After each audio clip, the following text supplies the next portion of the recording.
안녕하세요. 사연에 빠지다의 DJ 민영입니다. 오늘도 두 가지 사연 준비되어 있으니 재미있게 들어주시고요. 구독과 좋아요 버튼도 꾹 눌러주세요. 그럼 오늘의 사연 함께 시작해 볼게요. 안녕하세요. 구독자 여러분께 제 소개를 먼저 드리고자 합니다. 저는 이 유튜브의 구독자이자 애청자인 30대 여성입니다. 회사를 다니면서 유치원생 딸 하나를 키우며 살고 있는 바쁜 워킹맘이기도 해요. 그렇게 바쁘면서 어떻게 여기에 글을 띄우게 되었냐고요. 세상 널리 알리고 싶은 한 사람의 기막힌 사연이 있어서 이렇게 사연을 올리게 되었어요.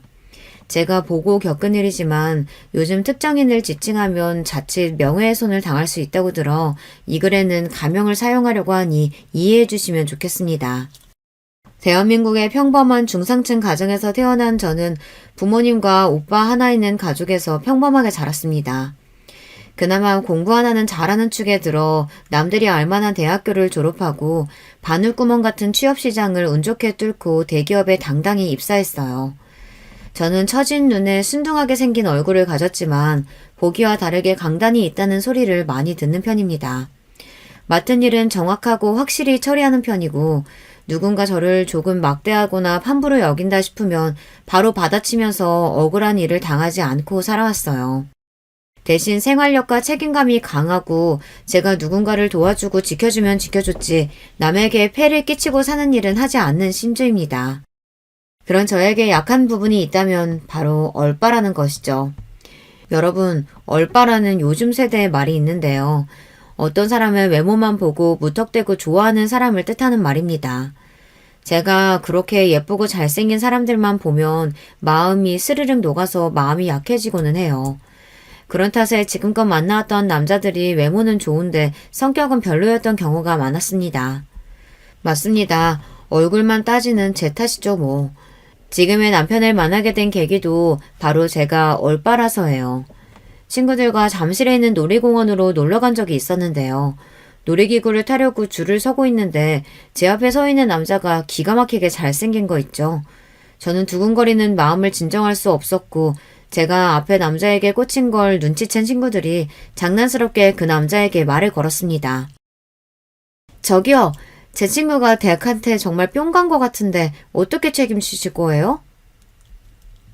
저는 얼굴이 시뻘개지고 그 말을 들은 잘생긴 남자도 부끄러워서 어쩔 줄 모르는데 제 여자친구들과 그 남자의 친구들끼리 웃고 난리가 났어요.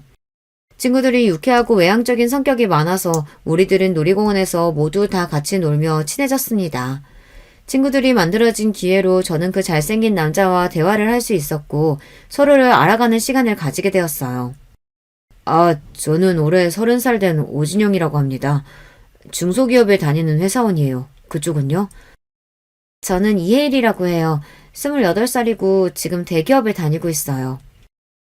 남자는 저보다 2살 많고 회사와 대학교도 저보다는 떨어졌지만 그런 조건이 저에게는 대수롭지 않았습니다.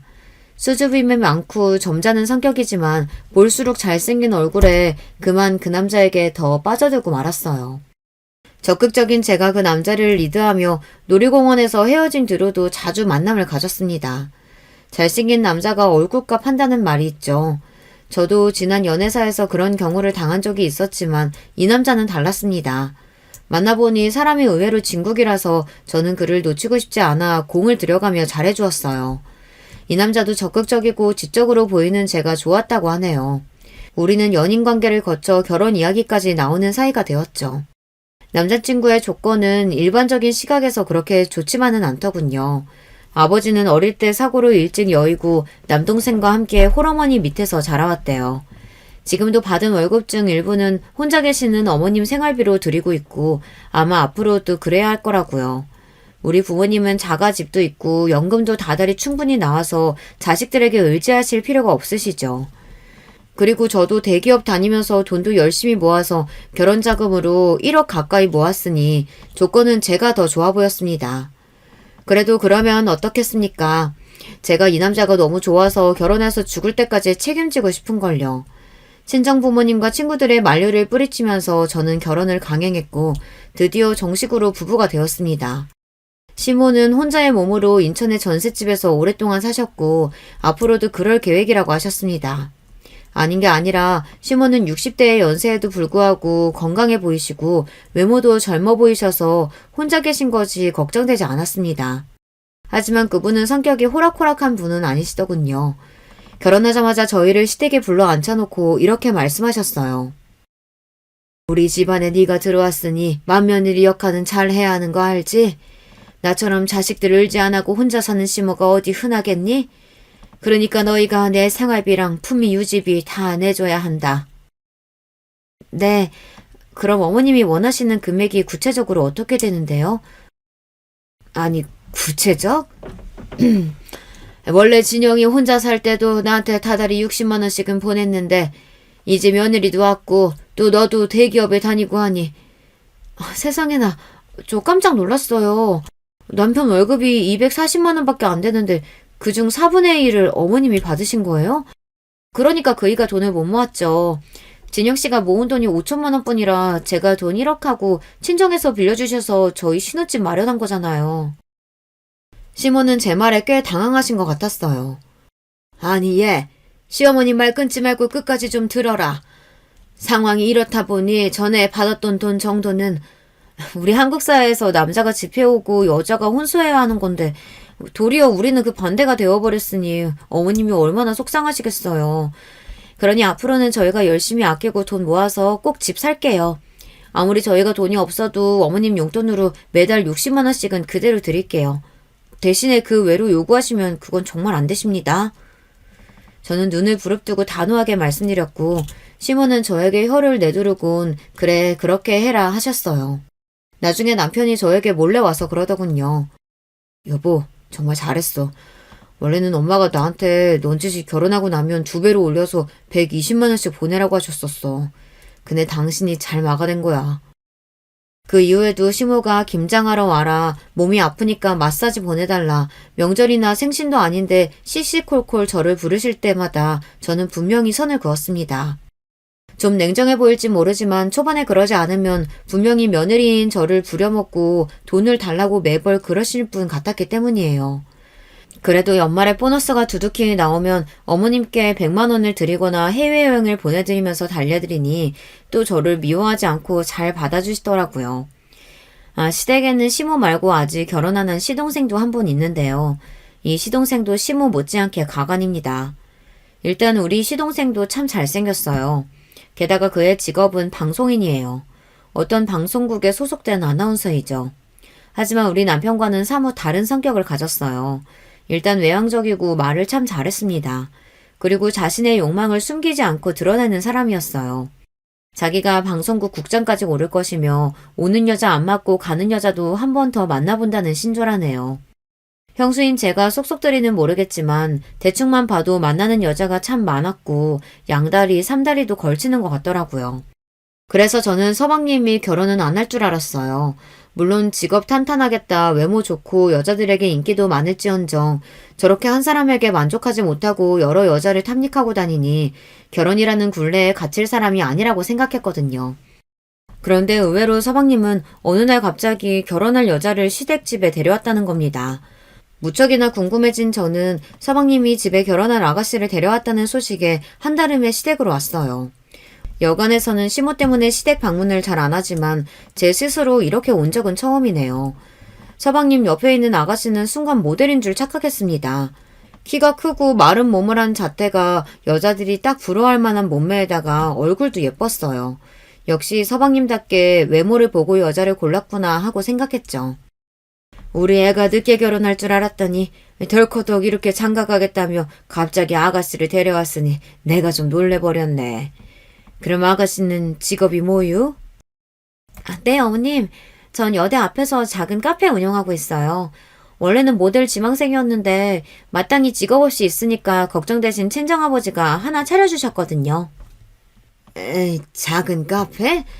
그냥 가게 하는 자영업자구만. 내 아들이 방송국 아나운서인데 아가씨 직업이 아무래도. 그럼 친정에 재산은 좀 있으신가? 노골적인 시모 때문에 그 아가씨는 당황하는 기색을 보였습니다. 어머니, 그런 질문을 바로 하시면 동생 여자친구가 당황하죠. 죄송해요. 저희 어머님이 동생에 대한 기대가 어릴 때부터 너무 크셔서 그래서 자세히 물어보시는 거니까 이해해 주세요. 아, 물론이죠. 괜찮습니다. 저도 알고 있어요. 상우 씨에 비해서 제가 많이 부족하죠. 그래도 결혼하고 이 집 사람 되면 제가 더 열심히 어머님께 잘할게요. 상우 씨나 시댁 가족분들 모두에게도요. 제가 보기에 예비 동서는 구김살 없고 참 착한 사람이었습니다. 서방님 성격이 보통이 아니라서 그런지 자기 말 잘 듣고 좋은 사람으로 잘 골랐구나 하고 안심했어요. 하지만 신부감이 돌아가고 나서 서방님은 시모와 이런 이야기를 나눴습니다. 엄마, 미리 얘기 못해서 미안. 일이 갑자기 그렇게 돼버렸어. 걔가 임신해버린 것 같다고 하더라고. 도리가 없지 뭐. 시모는 서방님의 등짝을 몇 대 치면서 분한 감정을 드러내버렸습니다. 아이고 이놈아. 일을 그르쳐도 유분수지. 내가 너한테 뭐라고 주의를 줬냐? 여자들하고 노는 건 좋은데 자식 새끼 생기는 건 조심하라고 하지 않았냐? 임신을 시킬 거면 친정에 돈 좀 있는 여자한테 했어야지. 별 볼 일 없는 저런 애하고? 똑똑한 척 혼자 다 하더니. 에휴. 제가 보기에는 어디 가도 예쁨 받을 외모와 성격을 가진 훌륭한 규수인 것 같은데 시모와 서방님은 자기들 성에 차지 않는 조건을 가진 동서를 처음부터 마음에 들어하지 않았습니다. 그나마 저는 결혼할 때 남편보다 조건이 좋고 그랬음에도 저에게 잘해주기는커녕 사사건건 참견하고 돈을 요구하는 시모였습니다.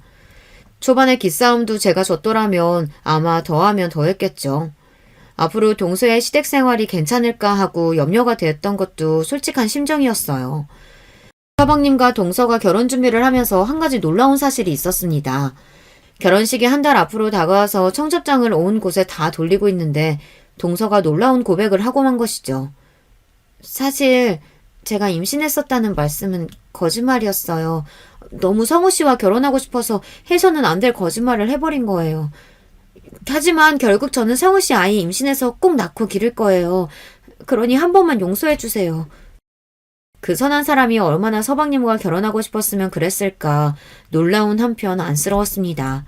하지만 시모의 반응은 대박이었죠. 이건 사기 결혼이야. 어쩐지 배도 별로 안 불러더라니만 저런 것한테 속아버리고 말다니. 이를 어쩌면 좋으냐. 아이씨, 거짓 임신 때문에 너한테 발목 잡힌 거니까 앞으로 내가 결혼해서 내 멋대로 살아도 나한테 뭐라고 할 구실 없는 거다. 물론 임신으로 속이고 결혼한 것은 분명 동서의 잘못이었습니다. 그렇지만 이렇게 책 잡히고 나서 동서는 더욱 험난한 결혼 생활을 해야 했어요. 시모는 자신을 속인 대가로 동서의 월급 반을 내놓으라고 엄포를 놓았습니다. 또한 서방님은 어딘가 다른 꿍꿍이를 갖고 있는 것 같았습니다. 남편으로서 아내를 보호해줘야 하는데 시모가 동서를 구박할 때 단 한 번도 감싸주거나 동서를 위로해주는 모습을 보지 못했습니다. 그리고 시모와 서방님 둘은 동서를 대놓고 무시하고 천덕꾸러기 취급을 하고는 했어요. 시모의 생신날이 되면 시모의 갑질은 과간이 아닙니다. 생신은 5월 중순인데 그달 1일부터 아들 며느리들에게 공식 선포를 하시고는 해요. 내가 받고 싶은 선물은 루비가 박힌 목걸이랑 명품 지갑 그리고 명품 구두다. 그리고 이번 생일은 강남에 새로 오픈한 호텔이 있는 레스토랑에서 보내고 싶구나. 인천에 사시는 분이 밥 한 끼 먹자고 강남까지 가자고 하시니 그 허영심이 참 대단하죠.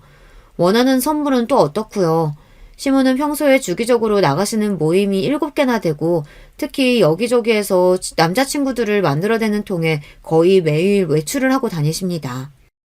아무리 남자친구들에게 얻어먹는다고는 하지만 나가서 돈 쓰지 거기에 화장품과 옷, 구두 등 자기 패션에 들어가는 돈이 많다 보니 60대 어르신 혼자서 꽤 많은 생활비를 필요로 하세요.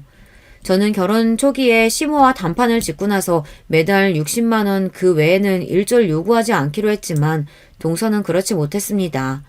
이미 시집 오기 전부터 거짓 임신으로 책 잡힌 동서는 시모의 과한 요구를 거절하지 못하고 있는 상황이었을지도 모르죠. 동서는 카페를 운영하면서 버는 수익금의 절반을 시모에게 상납해야 했어요. 그러고 남은 돈은 생활비로 모두 써야 했습니다. 동선의 카페가 한동안 잘 되어서 잘은 몰라도 한 달에 250만 원 이상은 꼬박꼬박 시모에게 돌아갔다고 들었어요. 그 돈은 아르바이트도 안 쓰고 하루 10시간 이상 일하는 동서가 수고한 대가인데 아무 일도 하지 않아 놓고 그 돈을 혼자 꿀꺽하다니 정말 인색한 노인네죠. 그리고 하루라도 돈이 늦으면 가게에 전화를 해대고 동서에게 난리를 친다고 하네요. 동서는 카페를 하면서 건강이 날로 상해서 정말 이러다 과로로 죽겠다 싶어졌다고 합니다. 그리고 누구보다 서방님과 아이를 원하고 있는데 아무래도 가게 일이 바빠서 임신이 잘 안 된다는 생각이 들었대요. 결국 동서는 다른 사람에게 권리금을 받고 카페를 팔았습니다. 그리고 그 돈을 가지고 있다 나중에 하고 싶은 사업 자금으로 쓰겠다고 했어요. 하지만 카페를 그만둔 지 석 달이 되어가자 시모는 매일같이 전화해서 괴롭혔어요. 왜이겠어요. 매달 연금처럼 동서의 돈을 받으시다 떨어지고 나니 동서 보고 빨리 나가서 일해서 돈 벌어 오라는 거죠. 우리 남편 같으면 시모를 말리거나 그도 안 되면 남편 월급에서 일정 용돈을 드리면서 마무리할 텐데 서방님은 정말 가만히 있었습니다. 도리어 서방님은 시모와 한패였어요. 너 언제 가게 다시 할 거야? 계속 그렇게 집에서 놀고 먹고 있을 거냐고. 여보, 내가 전부터 하고 싶었던 일이 있어서 이제 천천히 준비할게요. 그게 뭔데? 제가 예전에 인터넷 쇼핑몰 모델 일 했었잖아요. 그때 아는 언니가 쇼핑몰 운영하는 거 어깨너머로 보니까 재밌어 보이더라고요. 나도 언젠가는 하고 싶었어요. 뭐? 아니, 네 몸매로 무슨 인터넷 쇼핑몰 모델이야. 예전이라면 몰라도 지금은 드럼통같이 뚱뚱해졌는데 진심이야? 어느 누가 네가 입은 옷을 이쁘다고 사주겠냐? 어이가 없네. 동서는 결혼 이후 과로한 상태로 임신 준비와 유산을 겪으면서 건강이 상하고 체중도 많이 불어났거든요. 그때 마른 몸매는 사라지고 지금은 88 사이즈가 되었으니까요. 그렇다 보니 주변의 달라진 시선과 자기 자신에 대한 실망으로 그 스트레스를 폭식으로 푸니 악순환으로 몸매와 건강이 점점 더 상하는 거죠. 서방님은 그런 동서에게 매일 뚱뚱하다고 여자로서 매력 빵점이라면서 더 구박했어요. 심지어 시모는 같은 여자이면서도 대놓고 비아냥거렸어요. 제 그나마 볼 게 날씬한 몸매 하나였는데 그마저 없으니 불쌍한 우리 아들은 저런 마누라랑 어떻게 평생 살겠니? 나를 봐라. 환갑이 넘은 나이에도 이렇게 예쁘고 날씬하잖니? 여자는 자기 관리도 안 하고 퍼져 있으면 그날로 여자 생명 끝이라고 봐야 되는 거야. 사실 시모는 미인인 편입니다. 그래서 시모의 유전으로 남편이나 서방님 모두 외모가 출중한 것 같아요. 시모는 일찌감치 생활비를 벌어온다거나 집안일도 안 하면서 매일 자기 얼굴에 팩하고 운동하면서 자기 몸만 챙기고 사니 또래의 어르신보다야 관리가 잘 되어 있습니다. 하지만 자신이 팔자 좋게 관리한다고 해서 뚱뚱한 사람을 비난할 권리는 없잖아요. 동서가 참 불쌍했습니다. 어디 하나 기댈 언덕 없이 남편이나 시모가 다 자기에게서 돈을 뺏고 무시하는 말을 서슴지 않으니까요. 그래서 저라도 동서에게 친한 언니처럼 잘해주고 또 위로해주고 싶었습니다. 동서가 체중이 불어도 원래 미인이라 난 괜찮아 보이던데 동서, 내 생각에는 세상 사람 대부분은 동서 지금의 몸매를 가진 경우가 훨씬 많지 않을까? 왜 모델이 빼빼 마르기만 해야 돼? 평범하거나 체중이 좀 나가는 사람들도 옷은 꼭 필요하고 그들도 패션에 관심 많을 텐데 아예 그런 사람들을 겨냥한 옷을 팔아봐.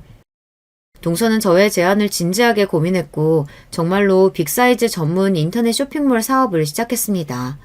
초기 사업 자금이 부족하기도 할 것이고 새로운 도전을 시작하는 동서를 응원하고 싶어서 동서의 은행 계좌로 1천만 원을 송금해 주었어요.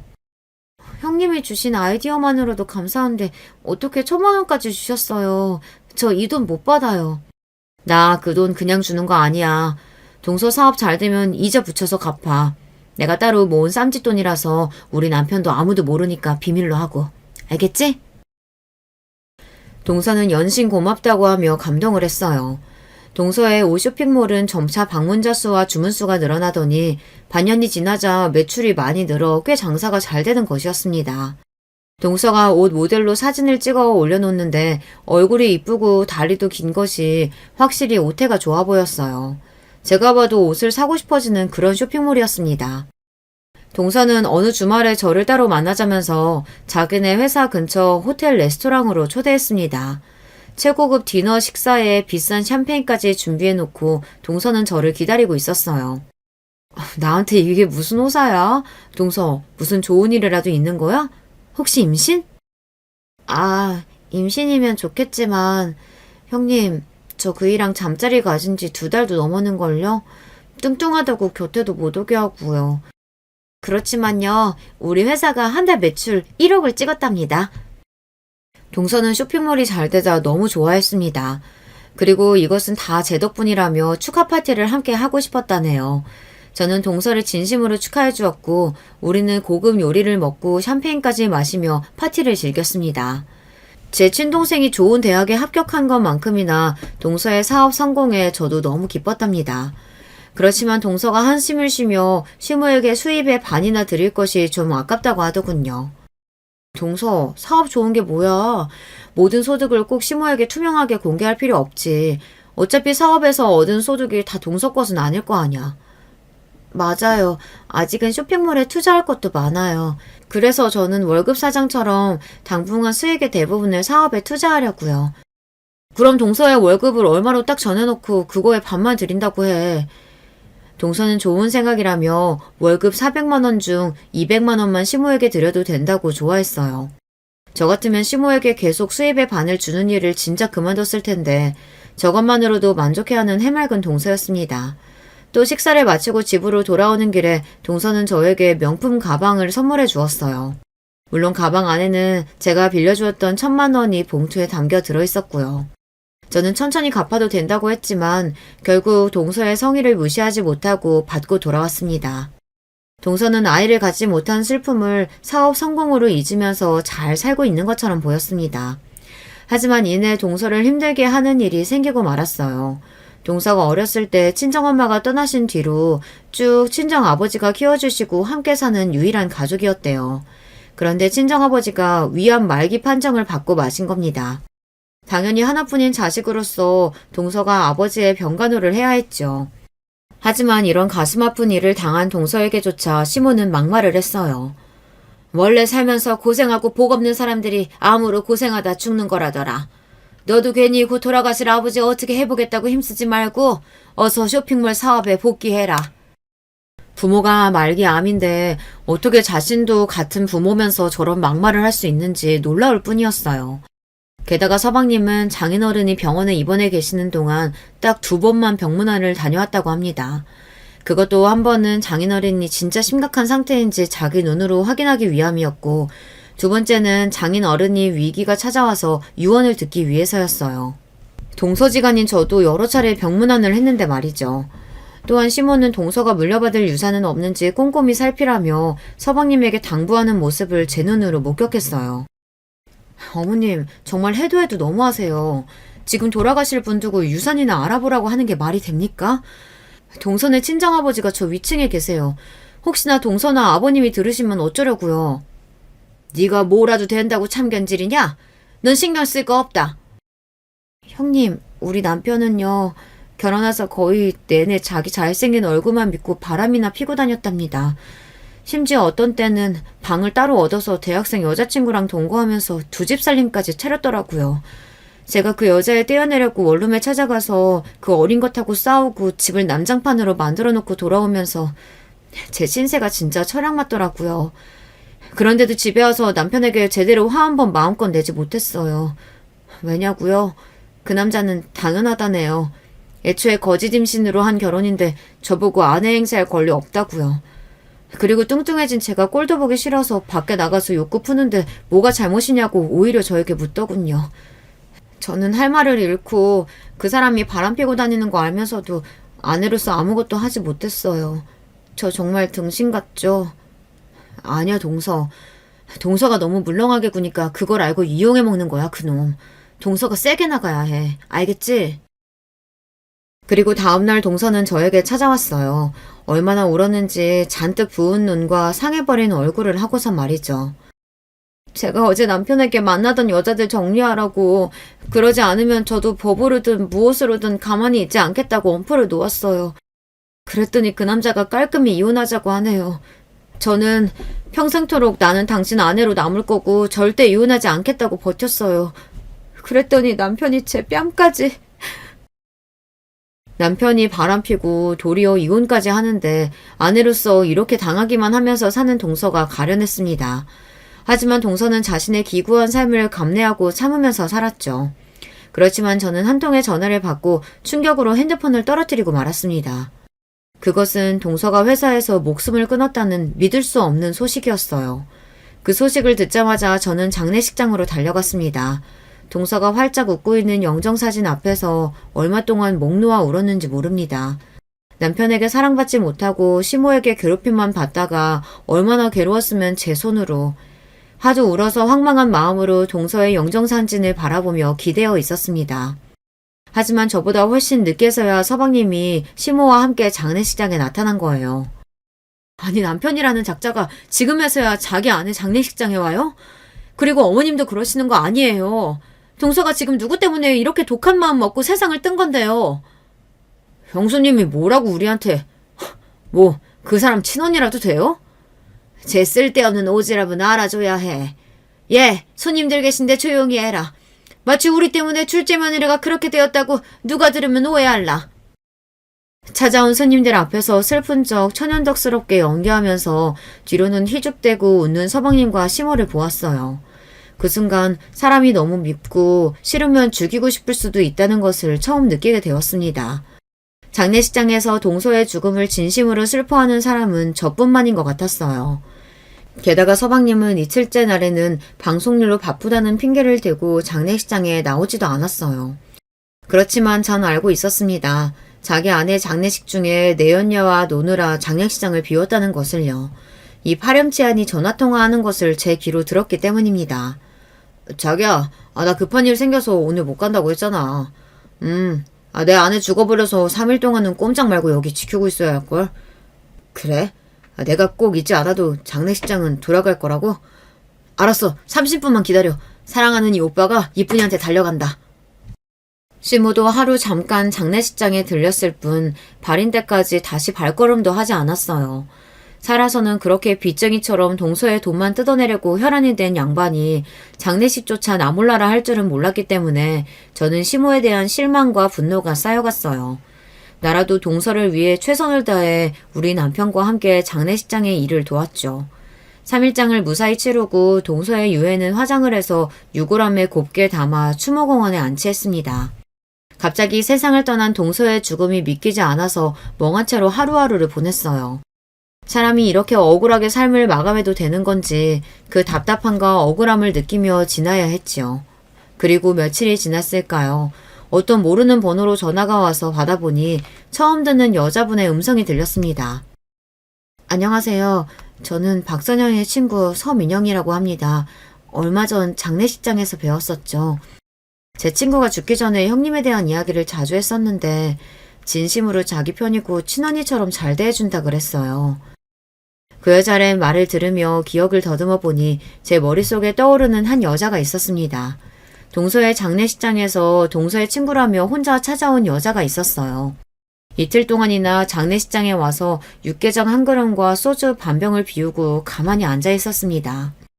그녀의 모습만 봐도 전 알 수 있었어요. 진심으로 슬퍼하고 울어준 동서의 진짜 친구라는 것을요. 바로 그 친구가 저에게 전화를 했고 기니 할 말이 있다면서 만나기를 청했습니다. 그리고 곧바로 우리는 한 카페에서 만났죠. 어서 오세요. 제가 전화드린 서민영이라고 합니다. 제 친구 선영이의 억울함을 이해하고 그 아이를 그렇게 죽게 만든 사람들이 누구인지 우리는 알고 있을 것 같군요. 그 친구는 자기 명함을 저에게 보여주었는데 그녀는 글쎄 대형 로펌의 변호사인 거예요. 언니라고 부를게요. 괜찮으시죠? 선영이의 죽음 앞에서 언니는 이대로 가만히 있을 수 있어요? 저는 못 참겠어요. 그리고 불쌍한 선영이를 몇 번이나 말려봤지만 제가 역부족이라서 막을 수가 없었네요. 너무 미안해요. 제 친구한테. 정말 착한 아이였는데. 사실 나도 동서가 왜 그렇게 되었는지 대략 알고 있는 사람으로서 그 나쁜 사람들은 웃으면서 잘 지내고 있는데 우리 착한 동서만 왜 죽어야 했는지 생각할수록 억울하고 화병이 날 지경이에요. 할 수 있다면 동서 대신 제가 복수해주고 싶어요. 맞습니다. 그 복수를 우리가 해주기로 해요. 저는 이전부터 선영이의 법률 자문이기도 해서 그 아이가 형님께 남긴 유언장을 보여드리고 앞으로 우리가 도모의 일들을 상의하기 위해 만나자고 연락드린 거예요. 저는 친구분이 건넨 동서의 유언장을 읽기 시작했죠. 저는 언니가 없었지만 형님이 언니처럼 제게 잘해주셔서 세상에 좋은 사람도 있고 내가 의지할 곳도 있다는 좋은 마음 하나 안고 떠납니다.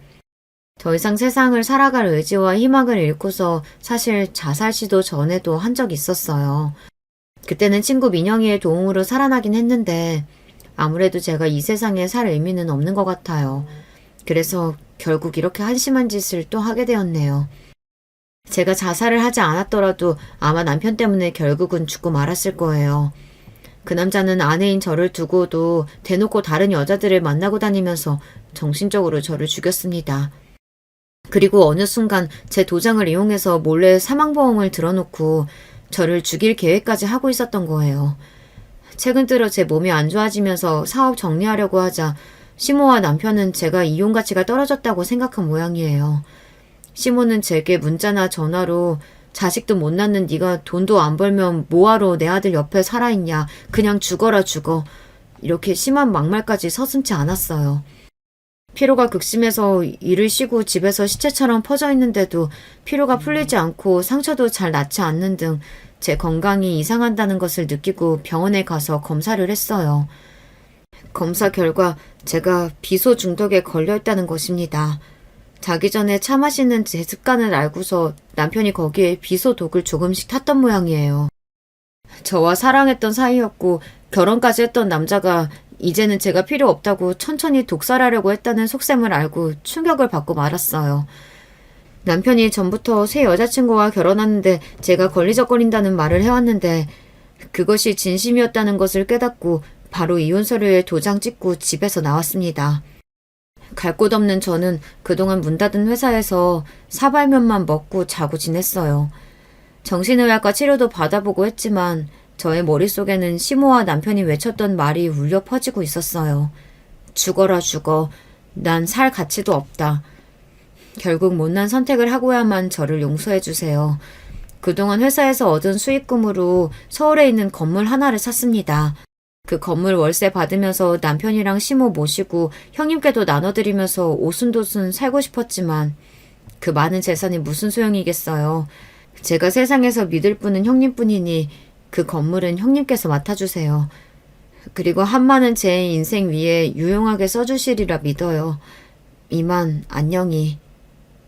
얼마나 외롭고 힘들었으면 극단적인 선택을 하고야 말았을지 동서의 절절한 사정을 알고 나니 더욱 가슴 아팠습니다. 동서의 친구인 변호사와 저는 합심해서 동서의 복수를 해주기로 결심했습니다.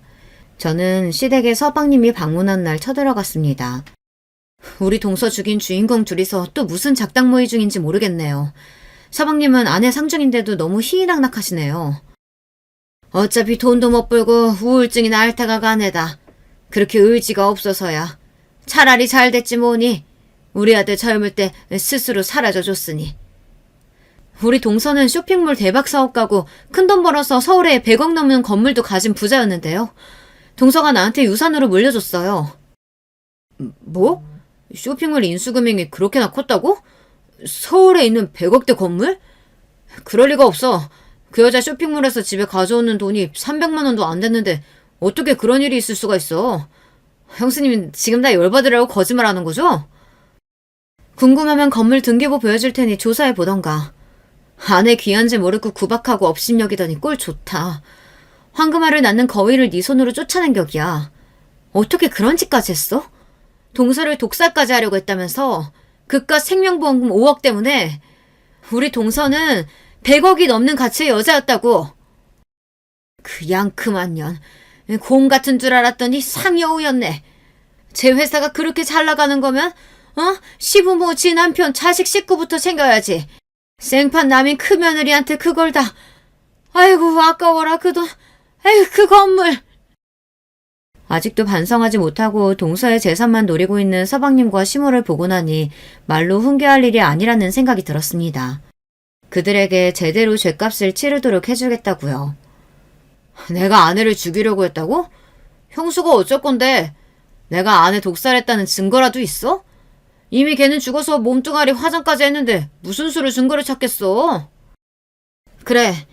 물론 법적으로는 지금 그걸 증명할 방법은 없지. 그렇지만 난 너를 파멸시킬 수 있다고. 저는 동서가 비소 중독에 걸렸던 병원 검사 결과를 사진 찍어 함께 올린 장문의 글을 인터넷에 쓰기 시작했어요. 제목은 L 방송사 모 아나운서의 천인공노할 짓을 고발합니다. 라고요. 실명을 밝히게 된다면 저도 명예훼손이 될 수 있다고 하더군요. 짐승 같은 짓을 하고도 겉으로는 지적인 척 행세하고 다니는 모 아나운서에 대해 그 잘못을 알리지 않는다면 또 다른 피해자를 낳을 수 있다고 생각해 알립니다. 저는 피해자의 가족이며 그 피해자는 바로 모 아나운서의 전 부인입니다. 그 아나운서는 허구한 날 바람을 피고 다녔습니다. 특히 공인이라는 자신의 위치를 이용해서 세상 물정 모르는 여리고 예쁜 연예인, 아나운서, 지망생을 건드렸으니 더 악하죠. 그들에게서 본인이 원하는 것을 취한 뒤 버려버리는 수법으로 자주 여자를 갈아치웠습니다. 이미 결혼한 유부남인 말입니다. 그의 아내는 이 사실을 모를 리 없습니다. 이 나쁜 놈은 아내에게 뻔뻔하게 자신이 바람피는 사실을 숨기지도 않고 도리어 아내에게 인신공격을 해댔으니까요. 임신 시도와 유산으로 몸이 망가져서 급격히 살이 찐 아내에게 돼지년이라고 욕하고 그런 아내 때문이라고 자신의 바람을 정당화했습니다. 뿐만 아니라 그 아나운서와 그의 모친은 사업을 하는 아내에게 과한 돈을 요구했습니다. 그리고 어린 여자친구와 재혼하겠다며 아내에게 이혼을 요구했으나 그 요구를 들어주지 않자 손찌검까지 하는 상황에 이르렀습니다. 여러분, 이 아나운서의 악행은 이뿐이 아닙니다. 그랬다면 저도 이렇게 공론화까지 하지 않습니다. 제가 알리고 싶은 것은 그는 살인이라는 범죄를 저질렀음에도 아무 처벌을 받을 수 없기 때문입니다. 그는 아내의 이름으로 사망보험을 몰래 들어놓고 독극물 살인 미수를 저질렀습니다. 다행히 아내는 이를 알아채고 그로 인해 사망에 이르지는 않았지만 말입니다. 그렇지만 아내는 결국 그녀를 사망에 이르게 만들고 말았습니다. 자기 남편이 자신을 죽이려고 했던 사실과 정신적, 신체적인 고통을 지속적으로 받으면서 그녀는 피폐해질 대로 피폐해져 결국 자살이라는 끔찍한 선택을 하고야 말았습니다. 그런데 이 아나운서는 그 여자의 부검도 할 수 없는데 자기 죄에 대해 증거가 없지 않냐면서 뻔뻔하게 나오고 있습니다. 여러분, 세상에 이렇게 나쁜 놈이 텔레비전에 대중 앞에 나와서 방송을 한다는 것이 말이나 됩니까? 이제는 악마 같은 그 아나운서의 이중적인 모습이 세상에 드러나야 합니다. 그래서 여러분의 힘을 합쳐서 이 사람에게 벌을 내려줍시다. 제 글은 일파만파 퍼졌고 글을 본 많은 사람들은 제가 실명을 밝히지 않았음에도 금세 서방님이 저 글의 주인공이라는 것을 알게 되었습니다. 이 소식을 접한 서방님 방송사에서는 곧바로 정직 처분을 내리더니 이후 긴급회의를 거쳐서 불명예스럽게 퇴사 요구를 했습니다. 뿐만 아니라 자기 방송사의 이미지를 실추시켰다는 이유로 손해배상 소송을 서방님에게 걸었습니다. 서방님은 퇴사하고 나오는 길에 큰 모욕을 받아야 했습니다. 함께 웃고 지냈던 동료들은 싸늘한 시선으로 거들떠도 안 보고 심지어 서방님 자리에 쓰레기를 던져댔습니다. 사실 저는 그놈의 불명예스러운 말로를 직접 목격하고 싶어서 그 방송사 로비에서 지켜보고 있었습니다. 자기 짐을 챙겨 나오는 서방님에게 저는 비웃음을 날려주었죠. 꿀 좋다. 뭐? 네가 한 짓을 증명할 수 없을 거라고? 이제 네 짓거리는 하늘이 알고 세상이 다 알게 되었어. 앞으로 어떻게 살아갈래? 너 인터넷에 글쓰게 너지? 왜 나한테만 뭐라고 하냐고. 아내 생명보험 타게 죽이라고 독살 방법 알려준 것도 우리 엄마야. 사업하는 아내한테 돈 타내라고 옆에서 부추긴 것도 다 우리 엄마가 한 건데 왜 나한테만 다들 이러냐고. 아이씨, 억울해 미치겠네. 정말 놀랄 이야기였습니다. 지금까지 모두 서방님이 한 짓인 줄 알았는데 그 배후에는 시모가 있었던 거예요. 그리고 서방님은 잡아 죽일 듯이 저에게 달려들었어요. 이 썩을 년, 너는 무사할 줄 알아? 그때였습니다. 어떻게 한 것인지 방송사 앞에 찾아온 광분한 시민들이 서방님을 알아보고는 달걀을 투척하고 욕을 했습니다. 너 같은 놈은 사람도 아니야. 앞으로는 평생 욕먹고 고통당해야 돼. 착한 조광지철 그렇게 죽게 만들어? 앞으로 우리가 너 지켜볼 거야. 너는 사회생활도 결혼도 못하게 만들어줄 거다. 성난 시민들에게 수모를 당한 서방님은 무슨 일이라도 당할까 급히 자기 차에 타고 도망갔습니다. 아, 시모가 그런 짓을 했다니 시모를 더욱 용서할 수 없었습니다. 곧바로 동서의 친구에게 이 사실을 알리고 시모에게 경악할 복수를 시작했어요. 시모는 젊었을 때부터 남자친구가 늘 있었다고 대놓고 말했습니다. 남편을 일찍 상처해서 혼자 된 몸으로 남자를 만나는 것 자체가 무슨 흠이겠습니까? 하지만 이 남자 저 남자 다 흘리고 다닌 통에 환양여다, 남자라면 사죽을 못 쓰는 가부다 해가며 동네에 소문이 날 정도였어요. 그래서 시모는 물론이고 남편과 서방님까지도 그런 여자의 자식이라면 물건 안 판다고 거부하는 동네 상인 여사장들도 있었다니까요. 그래서 남편은 그런 엄마가 어릴 때부터 무척 부끄럽고 여자에 대한 안 좋은 선입견이 있었다고 저에게 고백한 적이 있습니다. 시모는 이 동네에서 남자 문제로 분란이 생기면 바로 다른 동네로 이사를 가는 등 어디 한 곳에 정착하지 못하고 자주 이사를 다녔다고 하네요. 이렇듯 시모의 심한 남성 편력은 지금도 변함없습니다. 자기가 하는 모임이 등산 모임부터 해서 7개나 된다고 왕성한 활동을 자랑하곤 하지만 실은 모두 그런 모임에서 어떤 남자 하나 물어볼까 하는 의도가 다분하죠. 예전에도 한번 유부남을 꼬시고 놀다가 부인에게 간통죄 고소를 당한 적이 있었다고 합니다. 지금 60대의 지긋한 나이임에도 불구하고 시모는 아직도 정신 차리지 못하는 것 같아 보였어요. 그래서 저는 이 점을 이용하고자 했습니다. 변호사 친구는 시모가 만나고 다니는 남자들을 조사했고 그들의 인적사항을 파악했습니다. 50대 일용직 근무자부터 70대 후반의 은퇴한 공무원까지 혼자인 분도 있었지만 유부남도 있고 참 다양한 남자들을 시모는 한꺼번에 만나고 있더군요. 우리는 그 사람들의 자식과 아내에게 시모가 그 남자들을 만나고 다닌 증거사진과 시모의 연락처 등을 우편으로 보냈습니다. 그리고 얼마 뒤 저는 시댁에서 좋은 구경을 할 수 있었죠. 우편으로 자신의 남편, 아버지의 불륜녀인 시모를 응징하기 위해 가족들이 찾아온 거예요. 너 이년이? 멀쩡히 아내가 살아있는 유부남을 꼬셔냈다지? 오늘 내 손에 명줄 잡혀봐라 어디? 우리 아버지가 결혼하고 싶다고 한 여자가 당신이에요? 아니, 곱게 늙어야지. 그 나이에 꽃뱀도 아니고 왜 당신이 우리 아버지 연금이랑 우리 집에 왈가왈부하는 거야?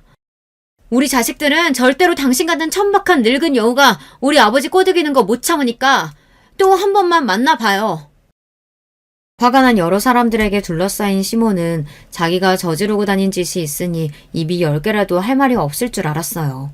하지만 시모는 사죄는커녕 그들에게 고개를 빳빳이 들고 뻔뻔한 소리를 해댔습니다. 어따 대고 내 이 이쁜 얼굴에 손대려고 해. 흠집만 내봐 아주. 그리고 내가 꼬시긴 뭘 꼬셔. 워낙 예쁘고 젊어 보이니까 할배들이 알아서 달라붙는 거지. 남편 관수, 아버지 관수 잘했으면 그 남자들이 그랬겠냐고. 왜 나한테만 지랄이야? 이러니 그들이 시모를 가만두겠습니까? 머리를 쥐어뜯고 시모의 얼굴에 손을 대고 아수라장이 따로 없었죠. 시모는 이러다 죽겠다 싶었는지 주변을 두리번거리다가 저 멀리 보이는 저를 발견하고는 얘 큰며느리야. 이러다가 죽겠다. 경찰 좀 데리고 와라. 이 사람들 좀 말려봐. 하지만 저는 시모를 도와줄 생각이 전혀 없었죠. 빙그레 웃으면서 잠자코 보고만 있었습니다. 시모는 톡톡히 죗값을 치러야 하니까요. 당신이 저지른 일에 대한 대가는 받으셔야죠. 죄 없는 우리 동서는 당신 새치여 때문에 하늘나라로 가는걸요. 그리고 저는 집에 돌아와서 남편에게 지금까지 제가 보고 들은 이야기를 모두 털어놓았습니다. 자기 엄마와 동생이 그 정도로 파렴치한 짓을 벌였을지 까맣게 모르고 있던 남편은 적잖이 충격을 받고 말았어요. 당신이 선택해.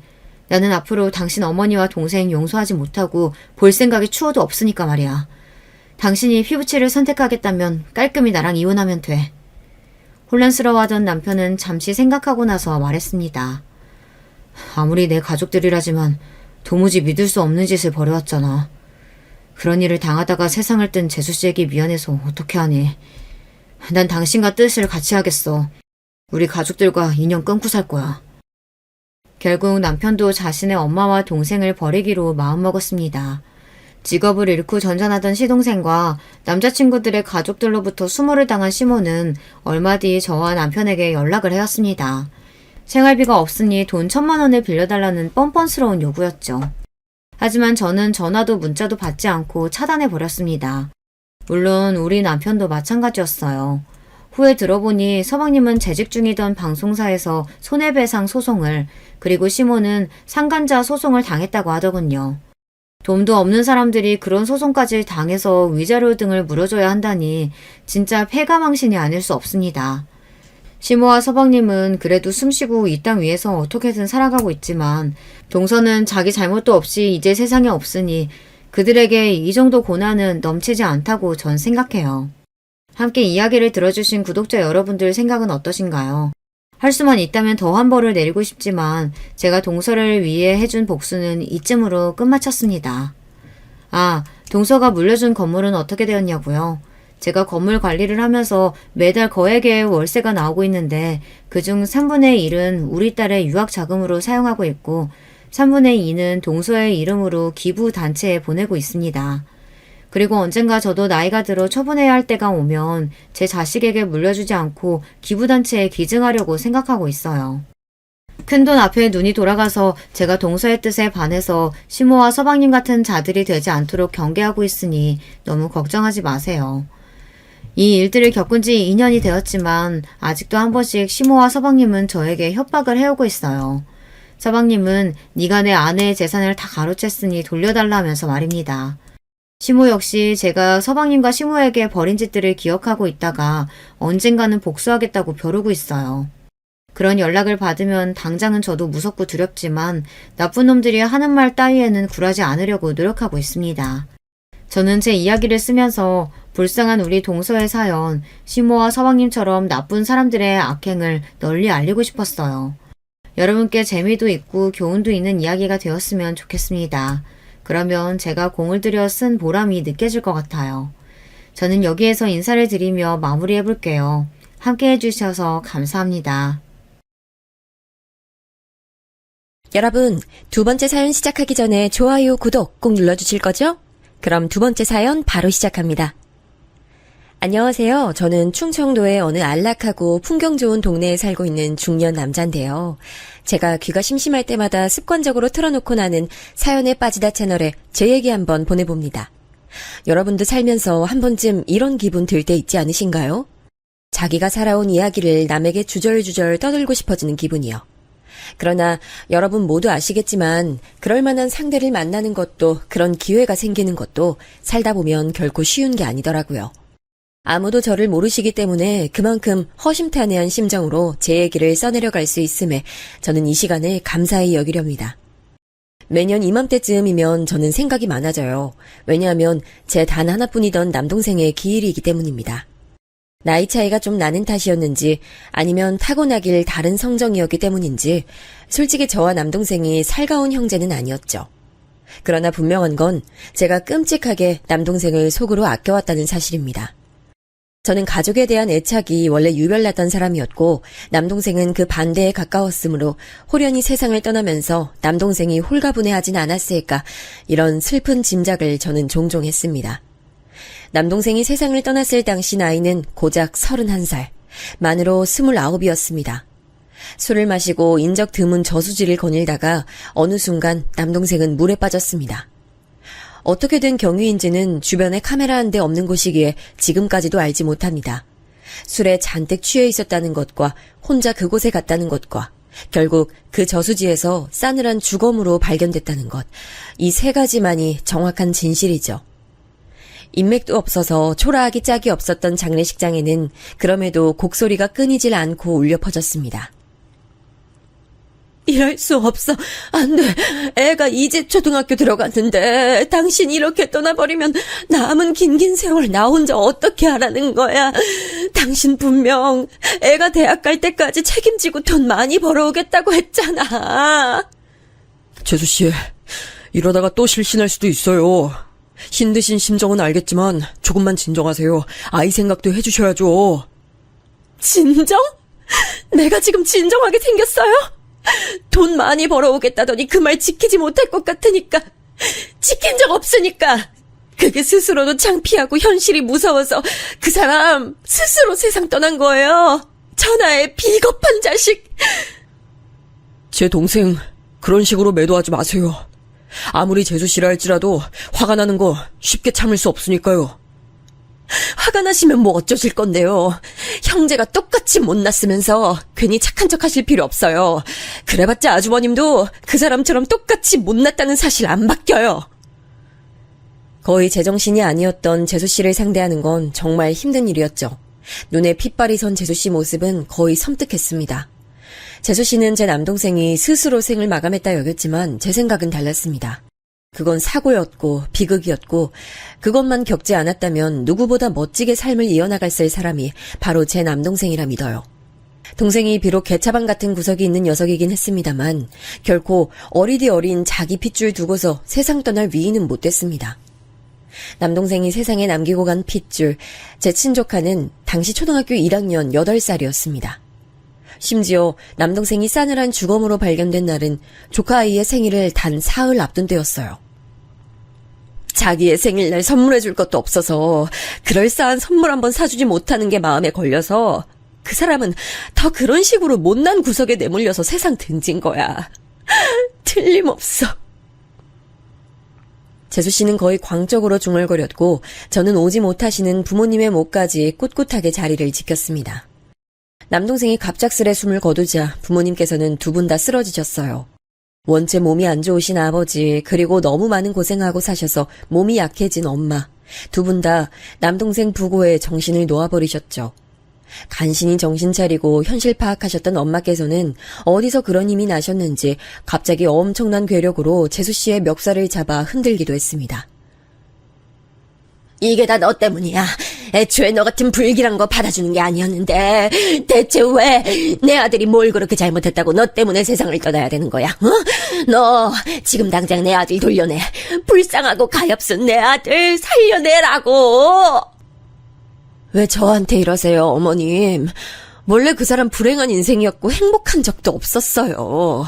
그런 아들 낳아놓으시고 키워놓으시고 다 하셨으면서 왜 저한테 책임 전가하세요? 그 사람 혹시 어머님처럼 부족한 부모 만난 게 너무 싫어서 비건하다가 홧김에 세상 등진 건 아닐까 싶은데요. 그 두 사람은 남동생의 죽음으로 각자 기력이 다 빠져있던 상태였음에도 그때 서로의 머리채를 잡아뜯고 뺨을 때리고 발길질을 날리고 정말 난리도 아니었습니다. 태어나서 엄마의 그런 모습은 처음 봐서 적잖이 놀랐고요. 오로지 분노만 남아있는 재수씨 모습을 보며 모골이 송연해졌습니다. 남동생이 모든 절작 끝에 영면에 든 이후 재수씨는 넋이 빠져 있었어요. 창백하다 못해 핏기가 아예 싹 가신 얼굴로 조용히 눈물만 흘리며 지냈고 현실을 받아들이기 어려워했습니다. 하루에도 몇 번씩 남동생을 원망했다가 저주했다가 용서했다가 이런 과정을 반복하는 것 같더라고요. 사실 저는 남동생이 세상 떠나기 이전까진 재수씨의 휴대폰 번호도 못 알았습니다. 그 정도로 전혀 가깝지 않은 사이였고요. 그래서 조카하고도 간신히 안면만 있는 정도였으나 저도 모르게 조카가 걱정돼서 자꾸만 챙기고 싶어졌어요. 이 아이가 우리 집안의 핏줄이고 남동생 분신이기도 한데 잘 자라주기만 한다면 시리에 빠지신 부모님도 회복하시지 않을까? 저는 그런 생각으로 없는 형편과 양호하지 못한 건강 상태를 안고도 아이가 좋아할 만한 먹거리를 종종 사서 보내줬습니다. 재수씨가 어떻게 해서든 마음을 추스르길 바랐어요. 아이와 잘 살아가길 바랐고 당장 지금만 죽도록 힘든 것이지 시간이 흐르면 아이와 함께 어떻게든 씩씩하게 살게 될 거라고 믿어 의심치 않았습니다. 전혀 다른 결과가 저를 기다리고 있을 줄도 모르고 감히 오만한 짐작을 했죠. 예상이 충분히 가시겠지만 저희는 집이 무척 가난했습니다. 그냥 돈이 없다는 정도에 그치지 않았어요. 지금은 소아마비 환자, 보기가 아주 힘들어졌죠. 그러나 옛날엔 이런 경우를 드문드문 볼 수 있었는데요. 바로 저희 아버지께서 소아마비 환자셨습니다. 그래서 원체 거동이 조금 불편하셨어요. 가난한 집안에서 소아마비 환자로 태어나셨던 것 자체가 아주 냉정하게 표현해보자면 남들보다 인생의 출발선이 상당히 뒤에 그어져 있었던 것이죠. 모든 사람들에게 공평한 건 단지 시간뿐이라는 말처럼 인생을 시작하는 출발선까지 저마다 다르더라고요. 아버지께선 늘 가난에 허덕이셨고 열이 가득한 마음을 따라와 주지 못하는 심체를 원망하셨습니다. 그래서 한땐 술에 의존하며 사신 적도 있었습니다. 나는 애초에 글렀던 놈인데 괜한 마음 가지고 열심히 뭐라도 해보려고 들었구나 이런 생각만 들더라. 나하고 나이 비슷한 놈들이 아르바이트인지 나부랭인지 하는 일만으로도 나보다 더 많이 벌고 즐겁게 활동적으로 사는 모습이 확 눈에 들어왔을 때부터였나 많이 비관적이 됐지. 한번 우울해지니까 사람이 끝도 없어. 그래도 네 엄마 만나서 그나마 사람 굿이라고 산 거야. 엄마께선 식당 일 하시다가 아버지를 만나셨어요. 그곳에 아버지께서 손님으로 온 것은 아니셨고 소주 공병 같은 것들을 받아가려고 종종 들르셨는데 그러면서 엄마와 안면을 트게 됐고 좋은 사이로 발전했대요. 외가 쪽도 경제적 사정이 쭉 좋지 못한 집안이었어요. 그 후로는 운마저 계속 안 따라줘서 쭉 어렵게 사셨죠. 4남매 중에 둘째인 엄마께선 일찍이 생활력이 강하셨다고 해요. 지질하게 가난한데 남한테 발등까지 찍혀가며 사는 우리 집 돌아가는 꼬라지 보면 그래 솔직히 하루에도 12번씩 모든 걸 저버리고 도망가고 싶은 마음뿐이었어. 근데 네 외삼촌 타고난 머리가 영특해서 분명히 학업을 이어갔다면 잘했을 위인이거든. 그런 오라비가 가족들 위해서 얼굴에 시커멓게 지저분한 먼지 다 묻혀가면서 밖에서 일하고 귀가하시는 거 볼 때마다 내가 마음 다 잡았지. 머리 똑똑한 오라비도 저렇게 꾹 참고 사는데 대체 내가 뭐가 그리 대단하다고 나 혼자만 먹고 살아보겠다고 도망갈 생각이나 했을까 싶더라. 가족들 위해서 안 해본 거 없이 살았는데 어느 날 나 못지않게 처절한 사람이 눈에 들어온 거 아니겠어? 참, 인연이란 게 대체 뭔지. 힘든 조건에서도 비록 방황을 오래 하셨지만 삶을 단 한순간도 포기한 적 없으신 아버지와 삶에 대한 애착이 강하신 엄마를 보며 저는 두 분께 존경할 만한 점이 있다고 생각했어요. 주위에서는 저를 두고 비웃음을 표출하기도 했죠. 너는 부모로부터 나쁜 유전자 물려받아 불행하게 인생 시작한 주제에 자기 부모 생각하고 아끼는 마음은 되게 기특할 정도더라. 부모님 안 존경하는 자식이 세상에 어디 있어. 부모님 존경하는 건 당연한 거야. 이런 걸 두고 말 못되게 하지 마라. 그런 거 다 전부 너한테 돌아가는 거야. 대단한 선비님 납치셨네. 난 너 같은 놈들이 세상에서 제일 불쌍해. 아무것도 가진 것도 잘난 것도 없고 오히려 부족하고 나쁜 것만 가지고 있어서 이미 태어날 때부터 인생의 패배자 확정인데 이건 자기 처지가 얼마나 심각한지도 몰라. 그런 생각을 할 수 있는 두뇌, 지능마저 물려받지 못했기 때문이지.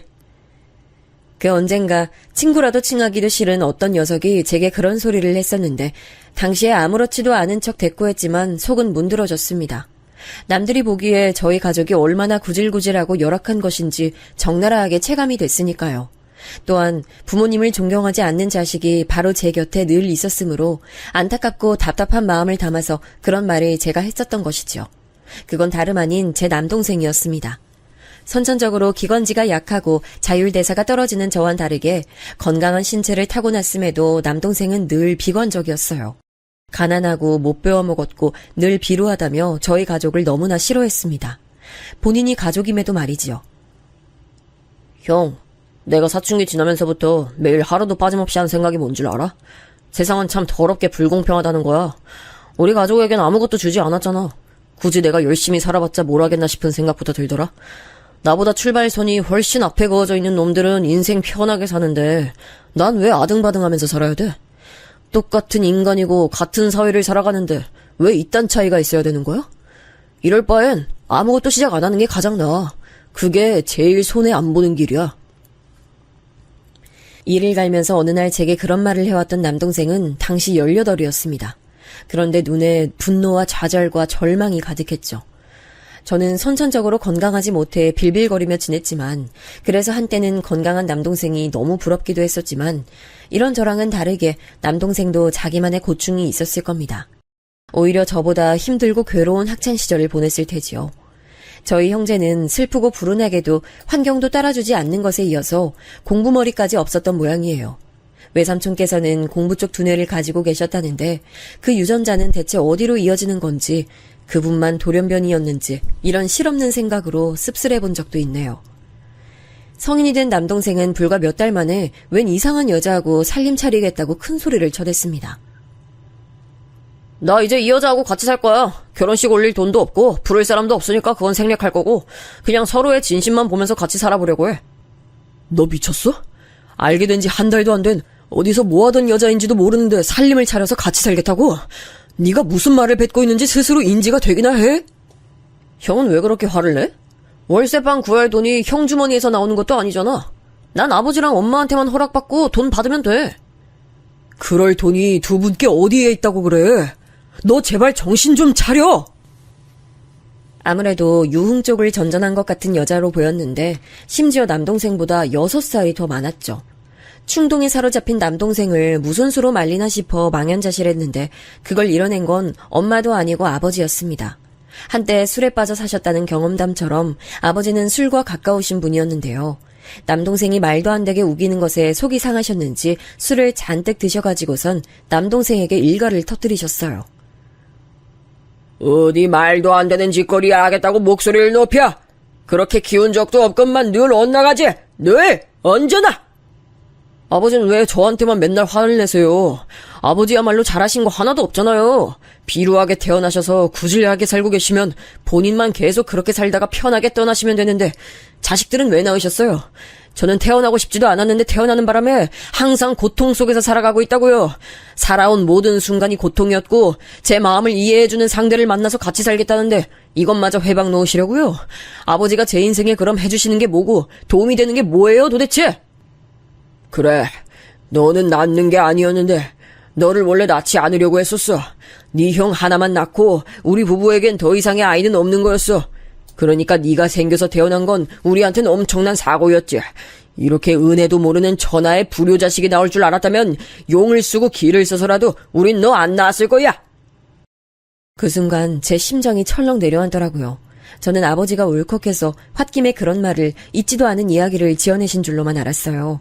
근데 표정을 보니까 그게 아니더라고요. 엄마 얼굴은 창백하게 질려 있었죠. 그 가운데서 남동생은 할 말을 잃어버린 채로 천천히 고개를 떨궜습니다. 이 믿을 수 없는 당황스러운 이야기에 저는 엄마께 따로 여쭈어봤어요. 그리고 어렵사리 당시 상황을 들을 수 있었죠.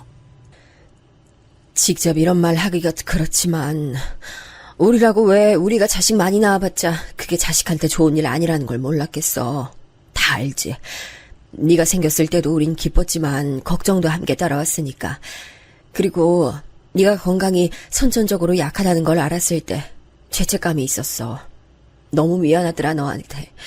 그래서 무조건 둘째는 없다고 더 다짐했었어. 하나만으로도 우린 벅차단 걸 잘 알고 있기도 했고. 근데 생각지도 못하게 네 동생이 생겨버린 거였어. 우유보다 난 바보 같은 나는 임신 사실을 무려 중기까지 나 스스로에게도 되뇌이지 않고 무시한 채 그냥 살았어. 겁이 났고 그냥 상황 자체를 회피하고 싶었지. 그러다 때가 돼서 네 동생 낳은 거였어. 힘없이 말씀하시는 어머니 이야기에 만감이 교차했습니다. 저희 형제의 인생은 남동생의 말 맞다나 고통뿐일지도 모르겠다는 생각이 들더라고요. 그토록 자기가 이 세상에 애초에 안 태어났다면 행복했을 존재라고 그렇게 여겨왔던 남동생은 적나라한 진실 앞에서 오히려 충격을 받은 듯 보였어요. 기력 하나도 없이 다니더니 집을 시끌벅적하게 만들어 놓았던 그 이상한 여자하고는 헤어졌습니다. 다행인지 불행인지 남동생이 스스로의 성질에 못 이겨서 그 여자하고 미친 듯 싸우더니 그대로 갈라섰어요. 원래는 휴대폰 개통 대리점에서 근무를 하고 있었는데 그 여자와 헤어진 이후에는 숙식 제공 가능한 공장에 들어가서 남동생은 일을 했습니다. 딱 1년 채우더니 나와서 웬 새로운 여자하고 결혼을 하겠다고 했어요. 지난번과 다른 점이 있다면 이번엔 완전 통보라는 점이었습니다. 공장에서 만난 여자하고 갑자기 결혼을 하겠다고? 부모님 허락도 없이? 그쪽 집안에선 이런 작태를 두고만 보신대? 가족들하고 관계에 문제가 많아서 불효했고 또 불행했던 여자야. 이제 내가 그 여자 가족이 돼서 곁을 지켜주고 싶어. 이번엔 정말 진지한 감정이야. 혼자 살아도 녹록지 않은데 둘이 살겠다고? 그게 불행해지는 길이 아니라고 네가 어떻게 확신할 수 있어? 너 지금 너무 성급한 거야. 형이 그래봤자 난 내 결심 안 굽혀. 나 이제부터 나 알아서 할게. 형은 장남이니까 부모님은 앞으로 형이 책임지고 모실 수 있지? 알아서 한다던 남동생은 집에서 오만 살림을 다 챙겨 나갔습니다. 아주 작은 쓸모라도 있고 돈이 되는 건 무조건 챙겼어요. 그 기세에 넘어가 버리고 만 부모님께서는 골머리를 앓으셨죠. 남동생 부부에겐 금세 아이가 생겼습니다. 그 소식을 접하고 난 뒤에야 저는 재수 씨하고 처음 대화를 나눠봤습니다. 이것저것 많이 사오진 못했지만 여기 과일 정도는 잘 드실 것 같아서 좋은 걸로 사왔습니다. 냉장고에 시원하게 뒀다 드세요. 감사해요, 아주버님. 뱃속의 아이도 과일 무척 좋아할 거예요. 왜냐면 제가 과일 엄청 좋아하거든요. 비록 형편 때문에 자주 사 먹어본 적은 없지만. 과일 좋아하시는군요. 잘 됐네요. 좋은 걸로 골라서 사온 보람이 있습니다. 맛있게 드시면 좋겠어요. 태교 잘하시고요. 네. 저는 아이가 부디 자기 아빠 쪽 말고 엄마 쪽 닮았으면 좋겠어요. 전 적어도 간호사 실습 나갔을 정도까지는 머리가 따라주는데 아이가 저를 전혀 안 닮았다고 상상해보세요. 자기 아빠, 할아버지, 할머니, 큰아빠를 아이가 고루고루 닮았다고 생각만 해도 너무 소름 끼치네요. 재수씨가 그런 말을 하면서 한쪽 입꼬리만 당겨서 피식 웃었을 때 공교롭게도 저는 부부가 아주 일심동체라고 생각했습니다. 유유상종, 끼리끼리라는 말이 괜히 있는 게 아니더라고요. 재수씨는 단지 말을 배려심 부족하고 무례하게 뱉을 뿐만 아니라 그 안에 자기의 뒤틀린 심사를 담아 말을 했습니다. 그러니까 제 남동생 못지않게 불행으로 점철된 유년 시절을 보내왔다는 얘기였죠. 가출을 일삼는 부모 밑에서 자라온 재수씨는 늘 불안정했다고 해요. 그런데다가 성인이 된 지 얼마 안 됐을 때 지인으로부터 사기를 당해서 빚까지 생긴 사람이었죠. 그런 배경을 알고 나니까 왜 남동생과 재수씨가 서로를 만났는지도 이해가 됐고 날 세우는 재수씨의 태도도 이해가 되더군요. 부디 잘 살기만을 바랐어요. 태어난 아이가 무척 건강했기 때문에 더욱 바람은 깊어졌고요. 손자를 모신 것에 부모님께서도 무척 기뻐하셨고 일상의 활력으로 삼으셨습니다. 그러나 습관으로 굳어진 가난이란 극복하기 어려운 것이었나 봐요. 아이 키우면서 그렇게 잘 사는 줄로만 알았건만 남동생과 재수씨는 늘 형편이 어려우니까 예민해서 자주 싸운 모양이었습니다. 애정보단 애증의 부부가 아니었을까 하는 짐작이 들어요.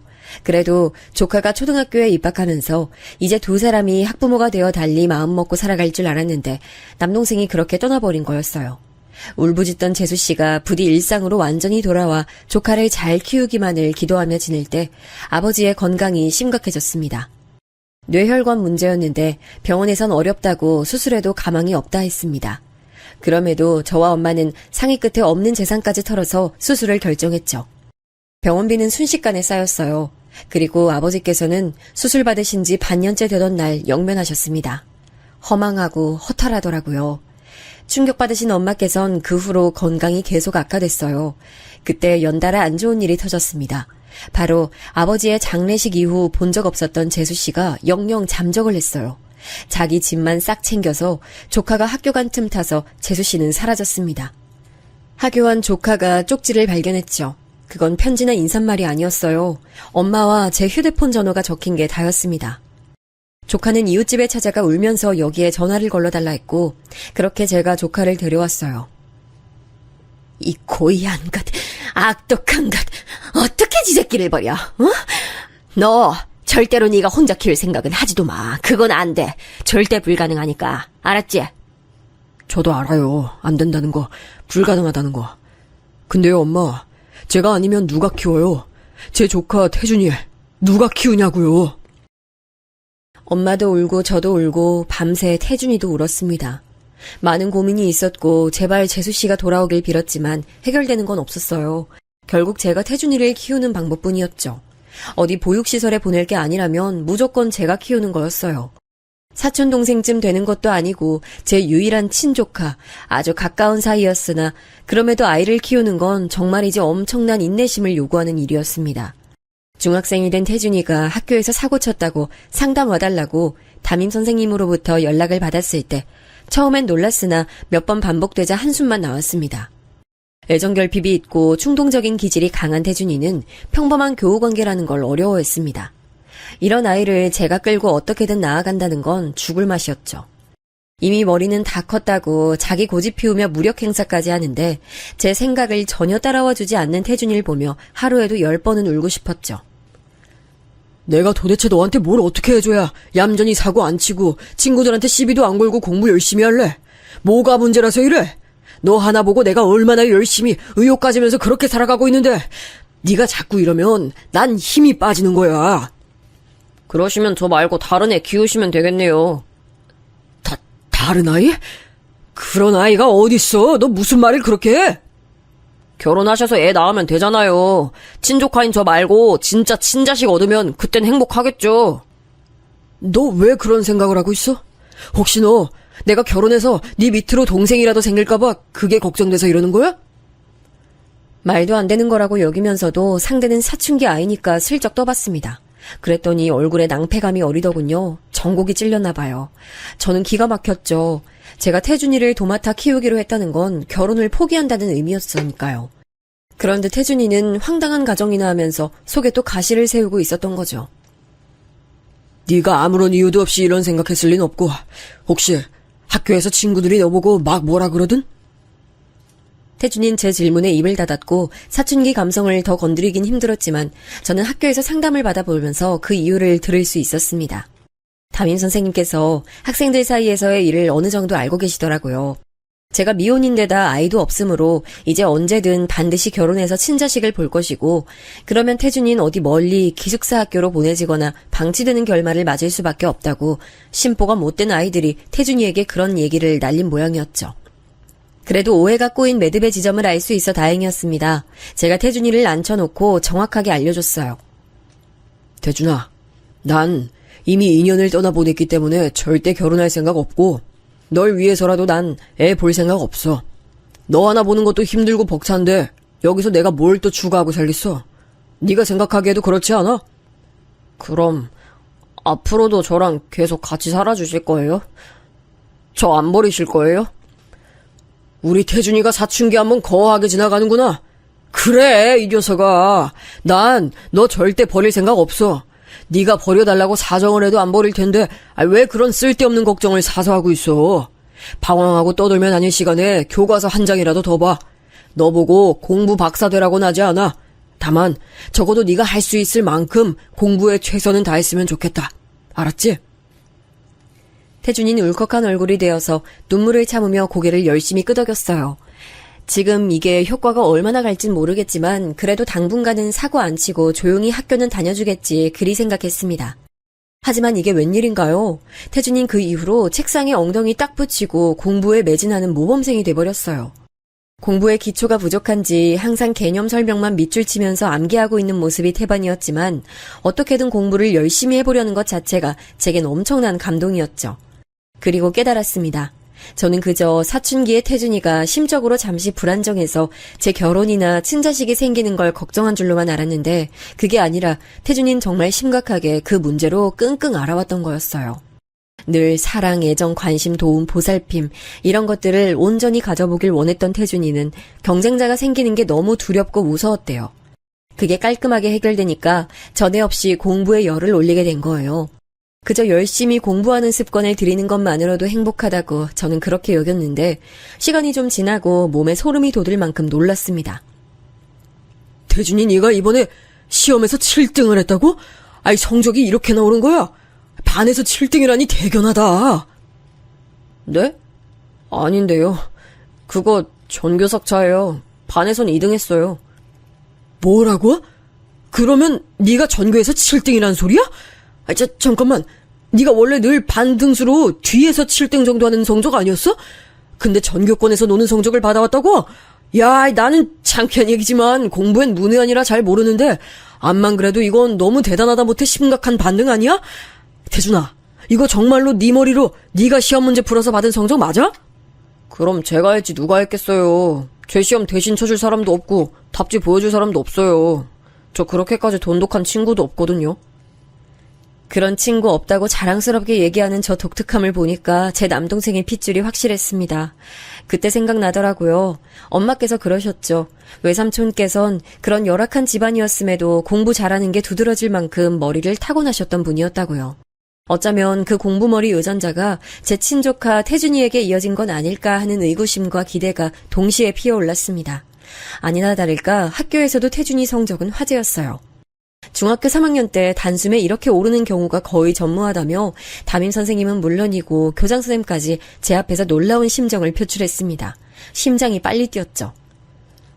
선생님, 그럼 제가 앞으로 어떻게 하면 좋을까요?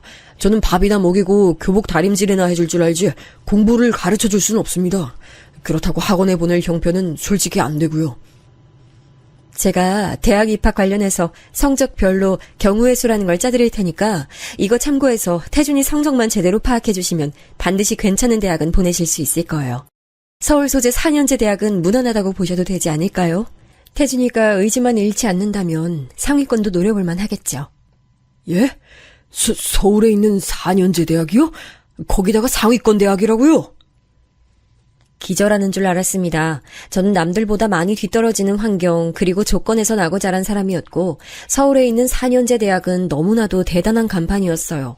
이런 걸 태준이에게 미리 다 말을 한다면 부담감에 질식될까봐 그러질 못했습니다. 쥐뿔 번듯하게 지원해줄 수 있는 것도 없으면서 대학 잘 가서 출세하기를 바란다면 그건 정말 날강도 신보인 거지. 자유롭게, 다만 최선 다하도록 그렇게만 두자. 저는 태준이의 중학교 3학년 담임 선생님께서 짜주셨던 대학 입시표를 낡은 서랍장에 고이 넣어뒀습니다. 태준이는 집에서 통하기 용이한 무난한 인문계 고등학교에 진학했고요. 저는 이때 엄마께서 시설에 입소하시게 됨에 따라 많은 신경을 썼고 있었습니다. 일상생활이 어려워져서 시설로 들어가는 엄마의 모습을 보니 정말 이루 말할 수 없이 착잡한 마음이 들더군요. 깊은 상념에 빠져 한동안 심란했는데 그러던 어느 날 제가 문득 서랍장을 열어봤다 고개를 갸웃했어요. 대학 입시표가 제가 접어놨던 모양과는 다르게 접혀져 있더라고요. 저는 종이를 접는 습관이 일정하기 때문에 바로 알 수 있었습니다. 아무래도 태준이가 이걸 본 모양이었는데 따로 물어보진 않기로 했어요. 저는 그래픽 검토하는 일감을 늘려가며 더욱 일에 매진했습니다. 태준이 대학 보내려면 한 푼이라도 더 벌어야 했어요. 남들이 새 옷 사입고 놀러 다닐 때 우리 태준이만 아르바이트를 내내 전전하도록 할 수는 없었으니까요. 그렇게 정신없이 저는 저대로 태준이는 태준이대로 최선을 다하며 지냈습니다. 그리고 고3이 된 태준이가 받아온 모의고사 성적표를 보고 저는 눈을 한참 비벼야 했어요. 가뜩이나 모니터 자주 보시느라 눈도 안 좋으시면서 왜 그렇게 세게 비기세요? 그러다 눈 빠져요. 내가 지금 눈 안 비비게 생겼어? 아니 태준아, 내가 글자를 잘못 보고 있는 거니? 그러니까 이 한 자리 숫자가 등급이라는 건데 가장 좋은 게 1등급이잖아. 받기 힘든 거고. 근데 네가 지금 모든 과목이란 과목에서 전부 1등급을 받았다는 거야? 네. 지난번까지는 전부 1등급 받아본 적은 없었는데 이번이 처음이에요. 아무래도 이제 진짜 감을 제대로 잡은 것 같아요. 앞으로 제대로 해봐야죠.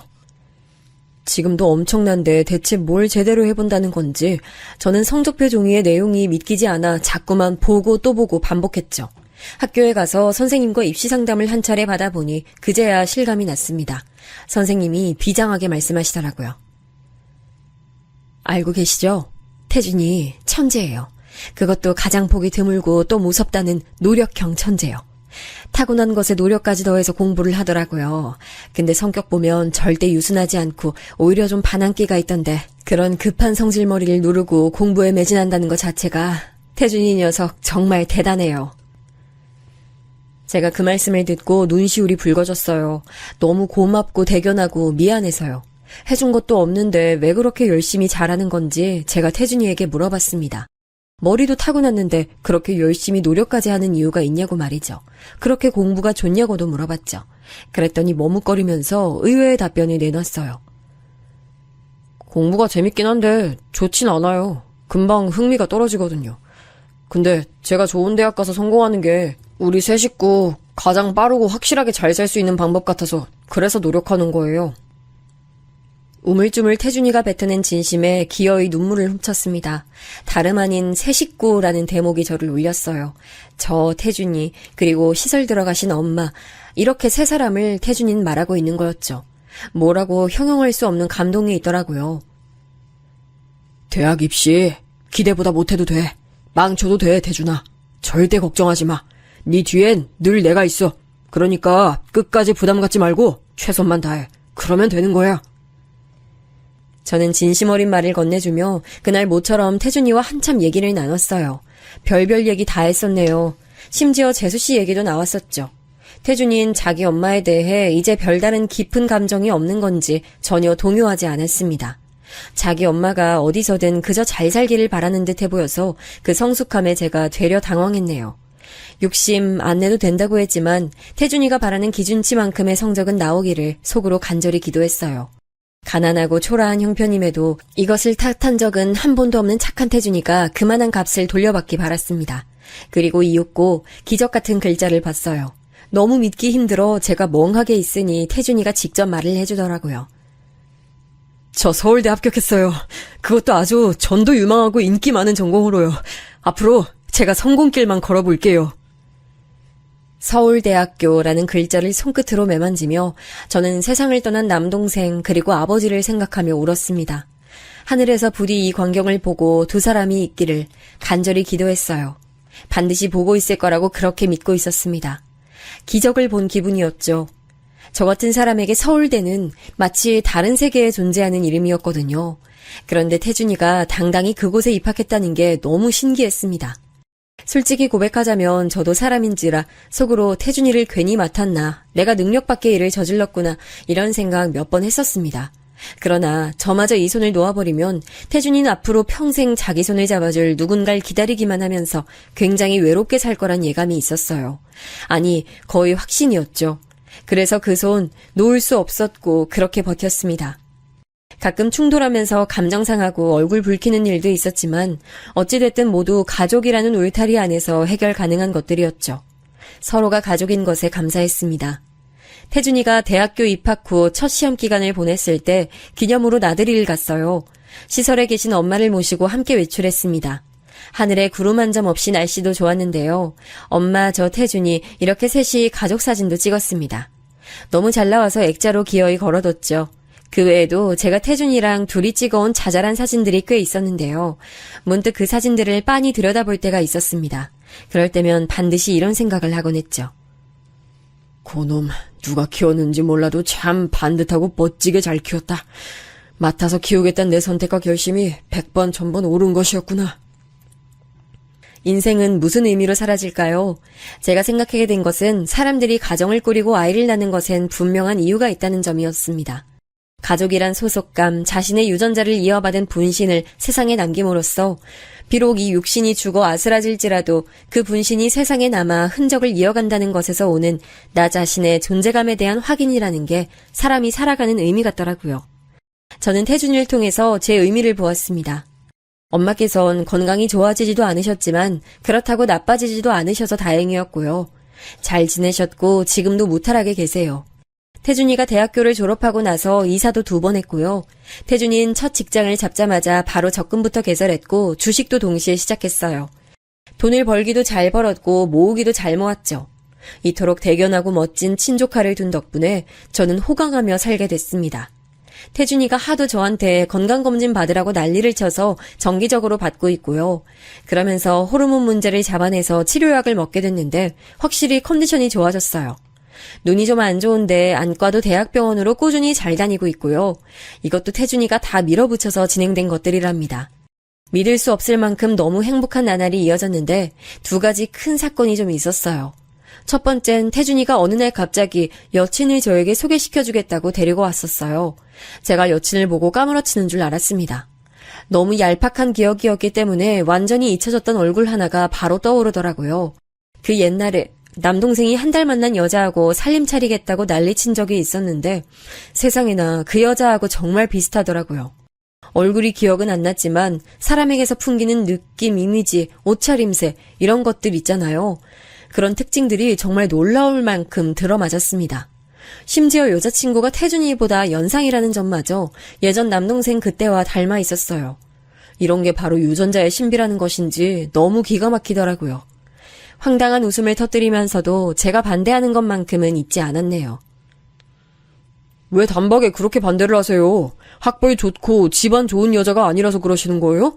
사람 됨됨이 좋고 성격 발랄하고 센스 넘치는 사람이에요. 진지하게 교제 중이니까 이 점 알아주세요. 잔말 말고 적당히 헤어져. 다른 이유를 이것저것 대기도 싫어.